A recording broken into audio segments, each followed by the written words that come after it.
को अपने लहलहाते खेत देखकर जो आनंद आता है, वही आनंद बाबा भारती को अपना घोड़ा देखकर आता था। भगवत भजन से जो समय बचता वो घोड़े को अर्पण हो जाता। वो घोड़ा बड़ा सुंदर था, बड़ा बलवान। उसके जोड़ का घोड़ा सारे इलाके में न था।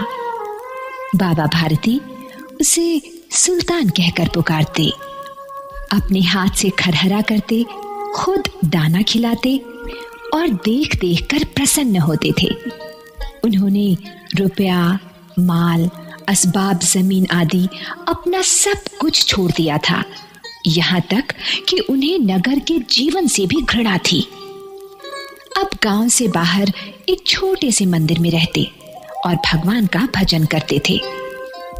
मैं सुल्तान बिना नहीं रह सकूंगा। उन्हें ऐसी भ्रांति सी हो गई थी। वे उसकी चाल पर लट्टू थे। कहते, ऐसा चलता है जैसे मोर घटा को देखकर नाच रहा हो। जब तक संध्या समय सुल्तान पर चढ़कर 8-10 मील का चक्कर न लगा लेते, उन्हें चैन न आता।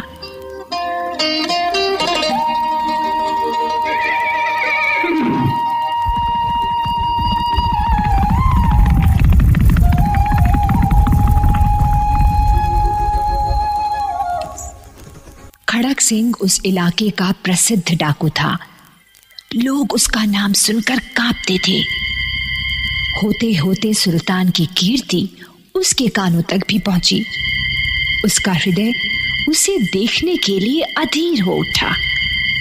वो एक दिन दोपहर के समय बाबा भारती के पास पहुंचा और नमस्कार करके बैठ गया। बाबा भारती ने पूछा, खड़क सिंह, क्या हाल है? खड़क सिंह ने सिर झुकाकर उत्तर दिया, आपकी दया है। तो इधर कैसे आ गए?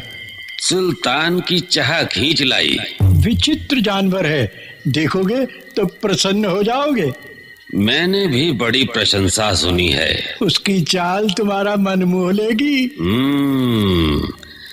कहते हैं देखने में भी बड़ा सुंदर है। क्या कहना? जो उसे एक बार देख लेता है, उसके हृदय पर उसकी छवि अंकित हो जाती है। बहुत दिनों से अभिलाषा थी, आज उपस्थित हो सका हूँ। बाबा भारती और खड़क सिंह अस्तबल में पहुंचे।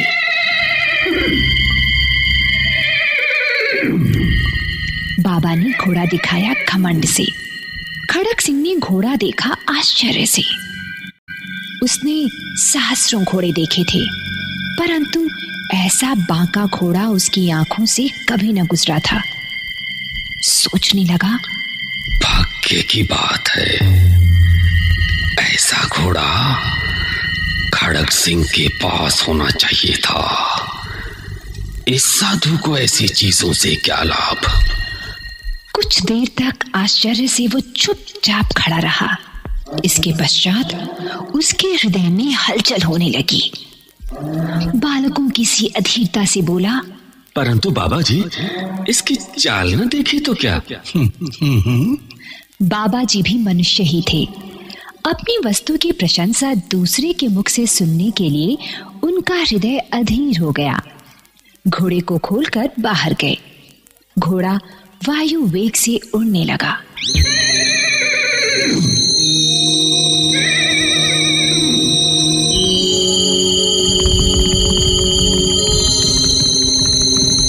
वो डाकू था और जो वस्तु उसे पसंद आ जाए उस पर वो अपना अधिकार समझता था। उसके पास बाहुबल था और आदमी थे। जाते जाते उसने कहा, बाबा जी, मैं ये घोड़ा आपके पास न रहने दूंगा।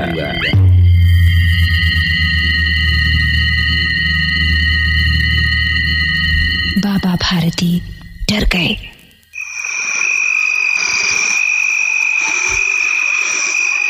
अब उन्हें रात को नींद न आती। सारी रात अस्तबल की रखवाली में कटने लगी।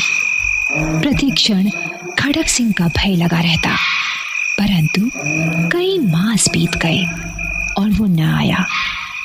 यहाँ तक कि बाबा भारती कुछ असावधान हो गए और इस भय को स्वप्न के भय की नाई मिथ्या समझने लगे।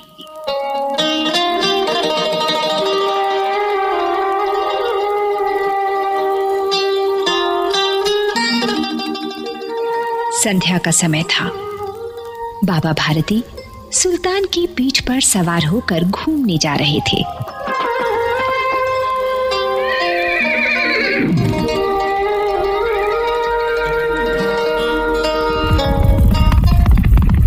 इस समय उनकी आंखों में चमक थी, मुख पर प्रसन्नता।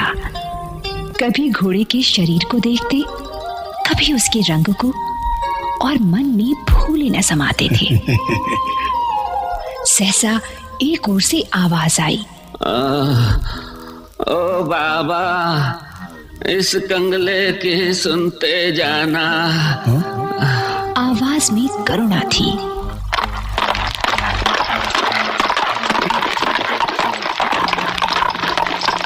बाबा ने घोड़े को रोक लिया। देखा, एक अपाहिज वृक्ष की छाया में बड़ा कराह रहा है। बोले, क्यों? तुम्हें क्या कष्ट है? अपाहिज ने हाथ जोड़कर कहा, बाबा, मैं दुखिया हूँ, मुझ पर दया करो। रामा वाला यहाँ से 3 मील है, मुझे वहां जाना है। घोड़े पर चढ़ा लो, परमात्मा भला करेगा। वहाँ तुम्हारा कौन है? दुर्गा दत्त वैद्य का नाम आपने सुना होगा। मैं उनका सौतेला भाई हूँ। बाबा भारती ने घोड़े से उतरकर अपाहिज को घोड़े पर सवार किया।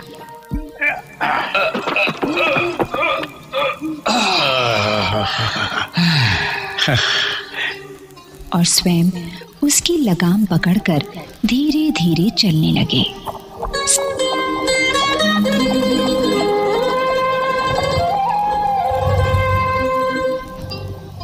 सहसा उन्हें एक झटका सा लगा और लगाम हाथ से छूट गई। उनके आश्चर्य का ठिकाना न रहा जब उन्होंने देखा कि अपाहिज घोड़े की पीठ पर तन कर बैठा है और घोड़े को दौड़ाए लिए जा रहा है।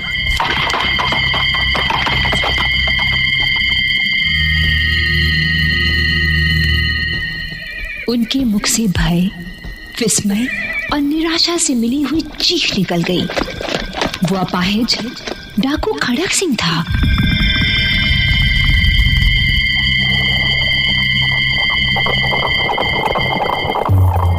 बाबा भारती कुछ देर तक चुप रहे और इसके पश्चात कुछ निश्चय करके पूरे बल से चिल्लाकर बोले, जरा ठहर जाओ। खड़क सिंह ने ये आवाज सुनकर घोड़ा रोक लिया और उसकी गर्दन पर प्यार से हाथ फेरते हुए कहा,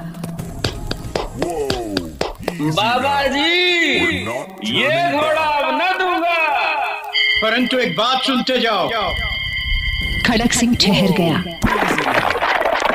बाबा भारती ने निकट जाकर उसकी ओर ऐसी आंखों से देखा जैसे बकरा कसाई की ओर देखता है और कहा, ये घोड़ा तुम्हारा हो चुका है।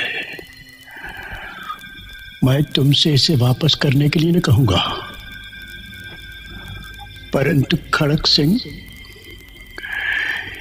केवल एक प्रार्थना करता हूं, उसे अस्वीकार न करना, नहीं तो मेरा दिल टूट जाएगा।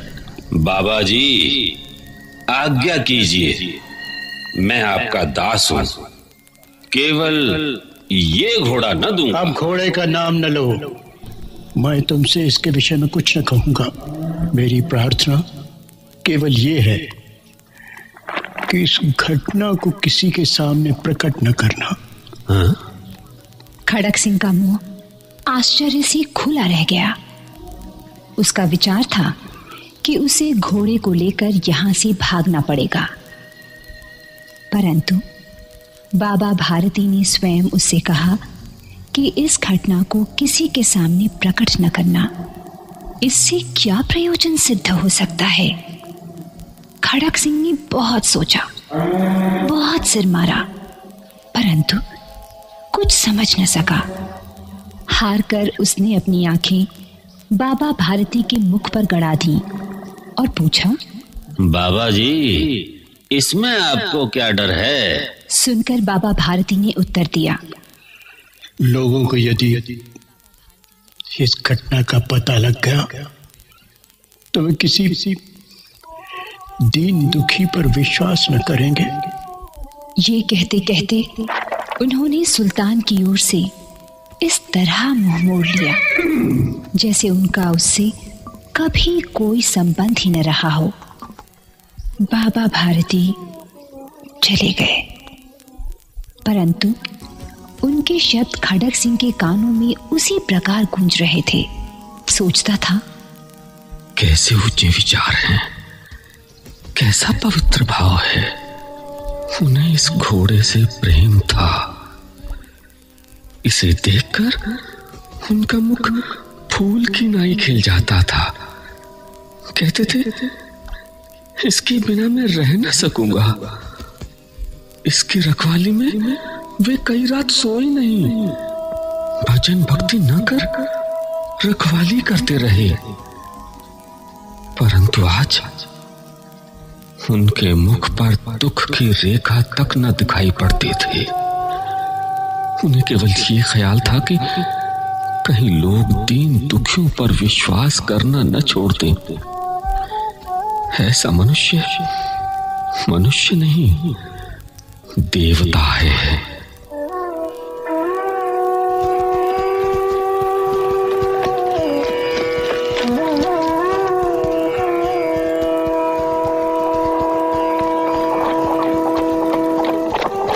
रात्रि के अंधकार में खड़क सिंह बाबा भारती के मंदिर में पहुंचा।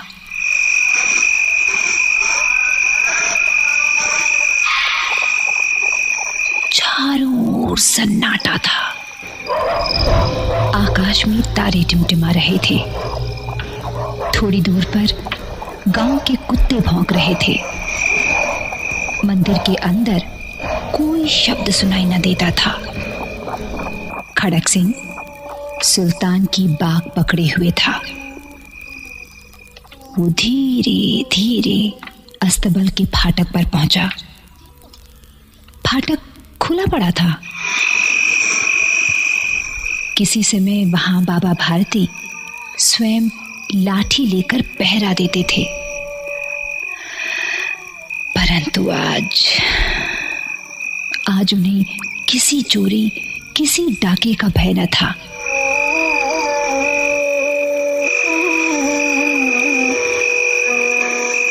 रात्रि का तीसरा पहर बीत चुका था।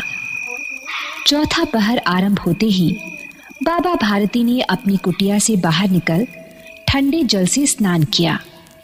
उसके पश्चात इस प्रकार जैसे कोई स्वप्न में चल रहा हो, उनके पांव अस्तबल की ओर बढ़े, परंतु फाटक पर पहुंचकर उनको अपनी भूल प्रतीत हुई।